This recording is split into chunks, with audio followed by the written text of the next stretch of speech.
Probinsya Norte sang Antique. Found in the western coast of Panay Island is the seahorse-shaped province of Antique, and tucked in its northwestern tip is its ecological frontier, the humble rural municipality of Libertad. This marine and terrestrial paradise is home to rich biodiversity of flora and fauna. Large portions of Libertad's forests and coastlines are under the watch and care of Northwest Biodiversity Management Council and the Lipa Seco Baywide Management Council, an alliance of four neighbor coastal municipalities of Libertad, Pandan, Sibaste, and Culasi. Libertad is actually a place known for abundance in both marine, mountains, and seas. And over the years, we have managed to create a behavior where people becomes the stewards to it. In our vision, it's a well-managed coastal and marine resources, making sure that our resources are properly managed, where people has to own the responsibility of protecting it, and by trying to support their basic needs, making sure that they are well fed, there will be food in their table in the next 15 to 20 years. We empower them to make sure that they have to take a very important role in protecting and managing our resources, in collaboration, of course, with other sectors and partners that would really help us become a stable municipality. Libertad's 14 coastal barangays out of 19 spans more or less 18.5 kilometers of the coastline and approximately 35,600 hectares of municipal waters, make up one of the four towns along Pandan Bay where the open seas are known as the Tuna Highway of Antique for bountiful stocks of commercially valuable tuna and tuna-like species. As a fifth-class municipality, agriculture and fishing are the major sources of income of more than 16,000 residents, of which 2,742 or 16% of the population are registered fishers. The health and sustainability of the town's major source of livelihood are well taken care of by its coastal fisheries and resource management programs. The strong relationship of the Fisheries and Aquatic Management Council or Pharmacy, its member fisherfolk associations, and the barangay and municipal LGUs paved the way for the adoption and implementation of the 5-year Coastal Resource Management Plan, comprehensive fisheries ordinances, and the allocation of annual budget for the different management actions identified by the stakeholders and for the stakeholders. Bahal ang epekto kang programa sa Coastal Resource Management dahil naamligan ang atin mo ang municipal waters. Pagkatapos, intrusion kang commercial fishing, medyo waradan. The people of Libertad ensured that the home of its town's colorful reefs, diverse seagrasses, and mangroves are conserved and protected. With this, the town legislated and provided budget support to locally managed marine protected areas in 8 out of 14 coastal barangays to look after more than 25 hectares of seagrass beds and 56 hectares of coral reefs. The barangay LGUs, in partnership with active fisherfolk associations and the municipal government, have successfully maintained these 8 MPAs that resulted not only in the improved coral and seagrass cover, but also fish diversity and biomass inside and outside these MPAs. The marine sanctuary is being sustained and maintained by the barangay officials together with the fisher folks and the respective barangays. And the barangay also assigned 2 sanctuary guard to render services for the guarding and for the protection of the marine sanctuaries. The barangay are having a committees that will manage and will conduct regular IEC in their respective barangays for the protection and for the maintaining. Epekto sang pagbantay sang MAAS program offshore da kag ang nearshore daw tama gid ka mayad para sa amon nga manong pangisda ay nagduro ang amon nga beul. Pagkatapos ang marine protected area natin, kung diin ang mga isda nagapangitlog kag nagapahuway, obserbahan ko nga ang isda gali nga kung hindi nimo pag ang isang kalugar nga hindi nimo pag tublagan permi, ang isda nagaduro kag hindi man gali kuon nga matinir ang isda. Gaspill out man sanda. After that, balik roman mangitlog sanda mapahuway sa sanctuary. These MPAs brought positive ecological and socio-economic results that spill over outside the MPAs, where fishers enjoy bountiful harvests, earn better income from their catch, while the barangay gains additional revenues from the user fees collected in these MPAs. Ang MPA para maprotektahan ang naturals kag ang isda, daw bali dyan na bala mangitlog ang isda, ang pagkatapos na pangitlog maguwa naman. Amo to ang mga mabulit mga mananagat matapos ang urihi karan kung duro ng isda may tendency man nga magtapos na suwa amo ra gid pang buot mga ang MPA effective kita naman MPA.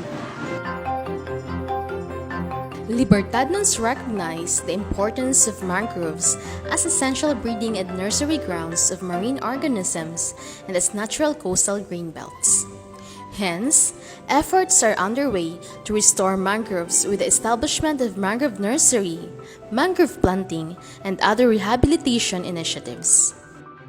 The Municipal Environment and Management Office has been recently created to oversee the implementation of the 5-year mangrove rehabilitation framework to maintain and expand the existing 13.8 hectares of mangrove forest.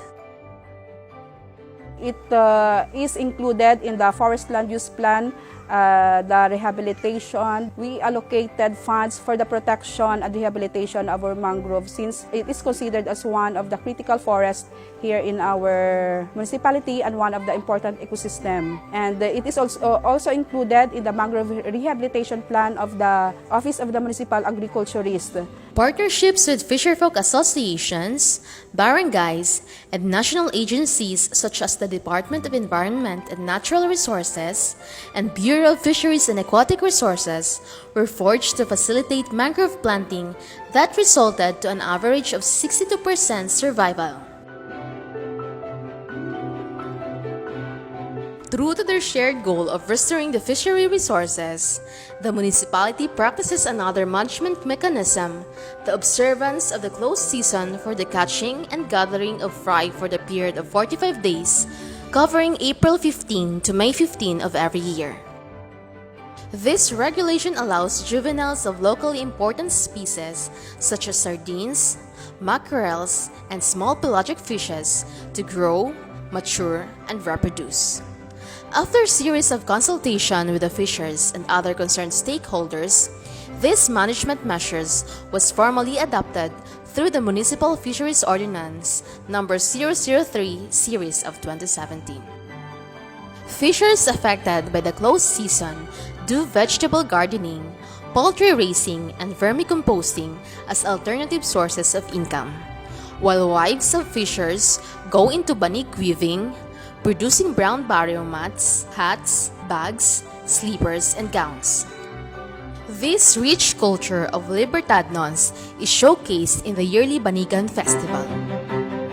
So may amon Pushi Point Conservation Enterprise, bali nag-una naman din fish process kami, ang bansi, ang blind fish bala, tapos gin-training kami mismo sa ibang lugar man.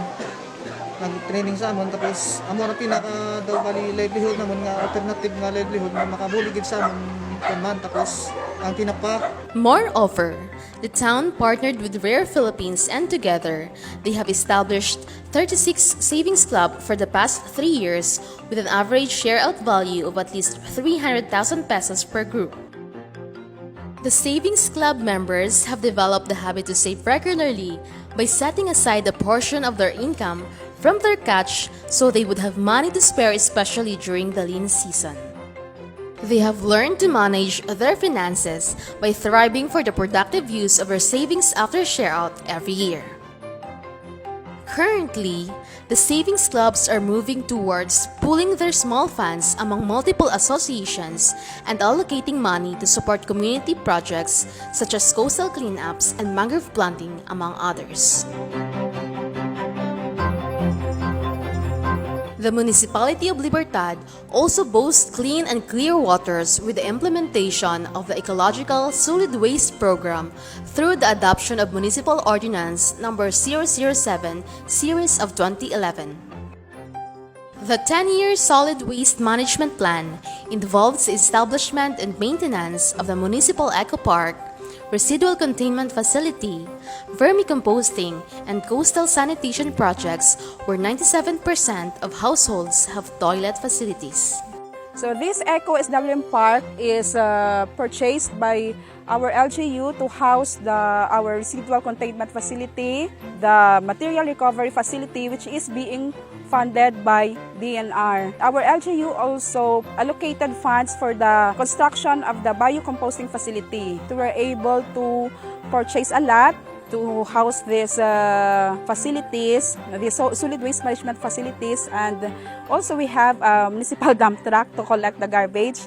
And these plans that I have mentioned are included in our 10-year Ecological Solid Waste Management Plan.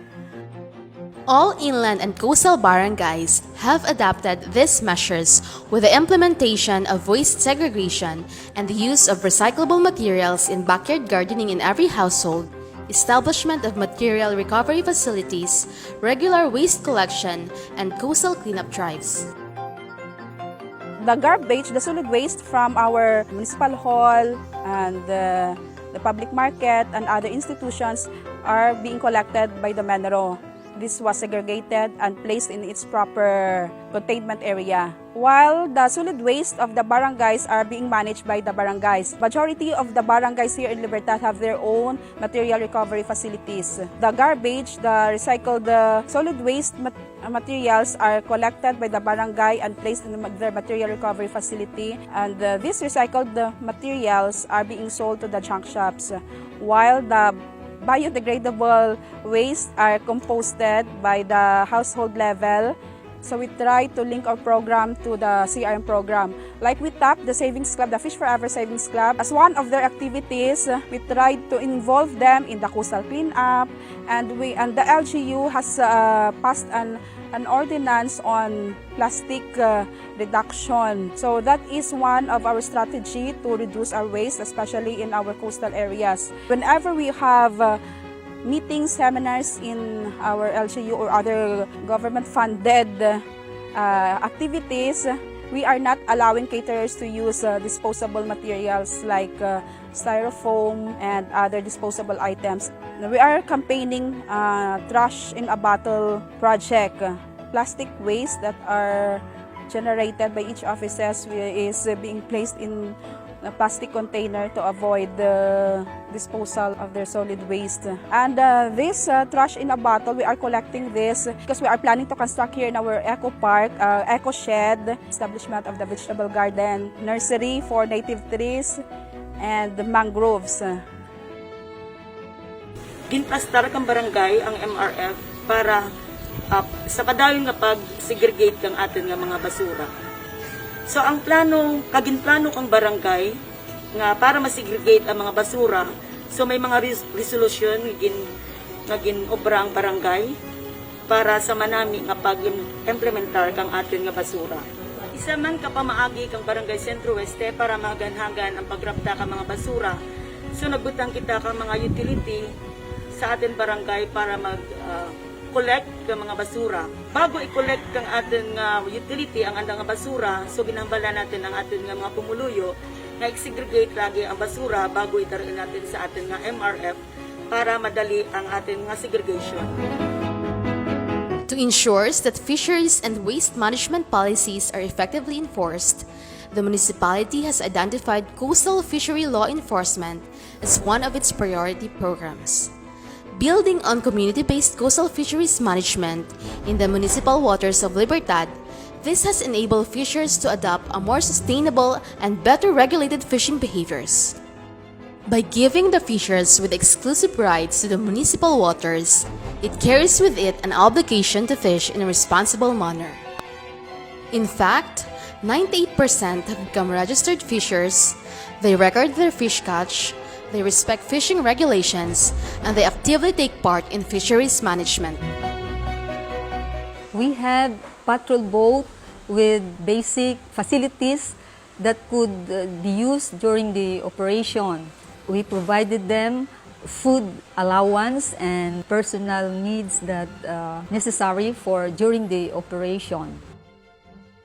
They also given a regular conduct of refresher course on the implementation of our municipal ordinances and other related environment laws, so that they will be equipped of the updates given to us by BFAR, DNR, and other agencies with related activities, so that our law enforcers will be equipped and will be capable of implementing the laws in our area. Inclusive management actions such as training and deputation of municipal bantay dagat, provision of basic law enforcement assets, regular land and sea-based operation have resulted significant reduction of illegal, unreported, and unregulated fishing activities within Libertad's municipal waters. Records show that regular seaborne patrol and apprehensions were properly documented and disposed of by the Municipal Adjudication Board.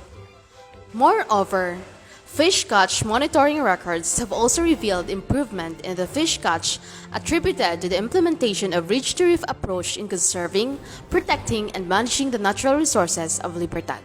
In Libertad, we managed to have people's participation in building a resilient and productive community. We made sure that it is within the priority of my administration that the marine resources, the marine areas are being protected and well managed. That in the next 20 years, 50 years, people have enough food to eat. And making sure all violations are properly convicted, properly apprehended, to make sure that the interests of our small fishermen are being protected. The Municipality of Libertad continues to look after resilient and economically independent fishers and communities to ensure that they have bountiful marine resources for this generation and the next. Padayon sa Koswagan, Ugwad, Libertad.